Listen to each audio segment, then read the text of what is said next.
Everybody, this is Dr. Kamel again, and a new content related to the preparation of physical therapy license exams. I'm teaching a course for preparation for people who are interested in applying and taking the physical therapy license exam in the United States, in Canada, and Australia mainly.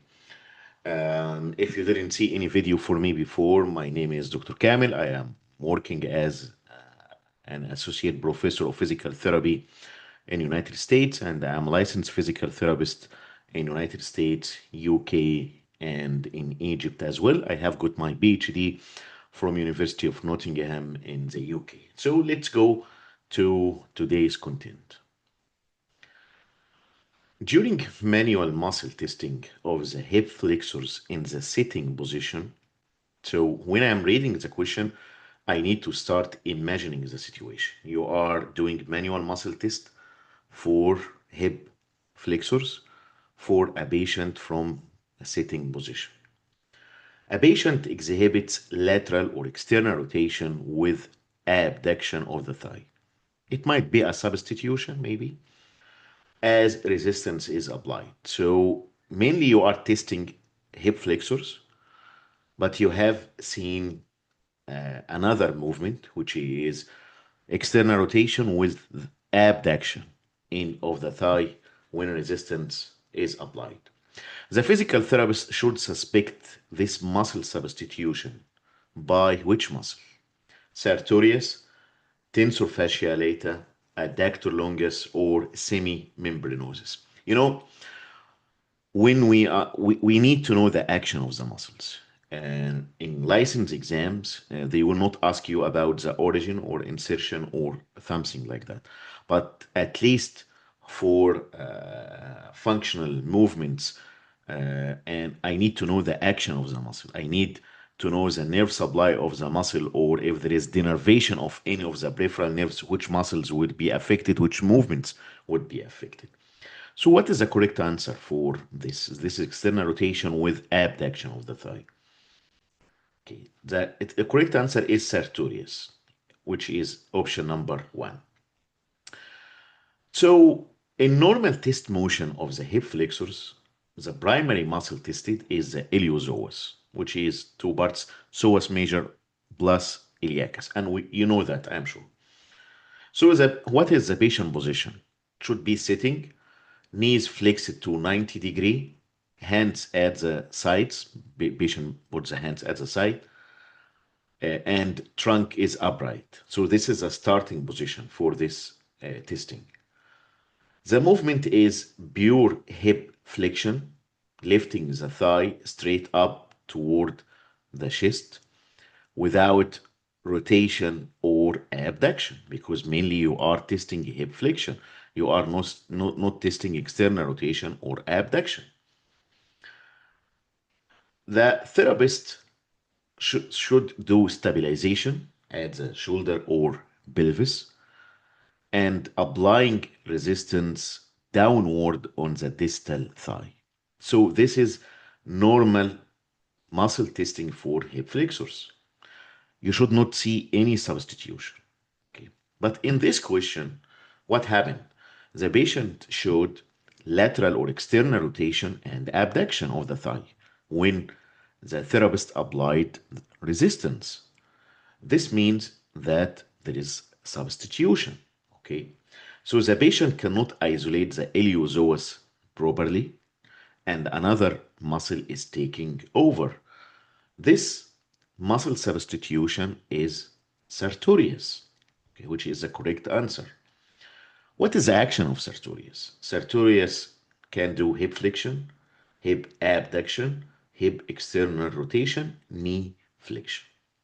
So when the iliopsoas is weak and you are applying this resistance, sartorius substitutes by producing a combination of flexion, abduction plus external rotation, exactly as what we have seen in this question or this clinical vignette. Okay, so this is a classic sartorius substitution. Okay, Let's look at the incorrect options. Tensor fascia lata, the action of this muscle is hip flexion, abduction, and internal or medial rotation. If tensor fascia lata substitutes, okay, you would see another movements. You would see abduction and internal rotation, not external rotation. So this is not the correct answer.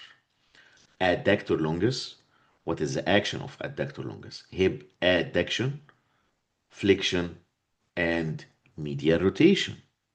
Okay, so if you see a substitution by adductor longus, you would see adduction, not abduction or external rotation. Okay, so this is not what we have seen in this question. Semimembranosis, the action of this muscle is hip extension and knee flexion. Okay, and this muscle is basically on the posterior thigh. So this is totally opposite to hip flexion. So I should, from the beginning, exclude this answer as this would not be, a possible substitution. Okay. So to summarize, sartorius, action, flexion, abduction, external rotation of the hip. Thigh move into abduction and external rotation. So this is a correct answer. Tensor fascia lata, flexion, abduction, internal rotation, and substitution or expected substitution would be abduction and internal rotation. Adductor longus, flexion, adduction, medial rotation, and expected substitution will be adduction and medial rotation. Semimembranosis is extension, medial rotation of the hip, and this is a muscle which is on the posterior thigh. It is not on the anterior aspect of the thigh, so has no relation to hip flexion. So this is incorrect answer. And if we further summarize, so again, you can read this at the sartorius flexus lateral external rotate and abduct the hip joint. And with resisted hip flexion, if there is a weakness in iliopsoas, the sartorius will be recruited to perform all three actions. Okay, and but the other options, is are not correct. This was the content for today. So if you would like to join my BT license exam preparation course, please send me a WhatsApp message to the following numbers: 001442248720 or 00201027743702.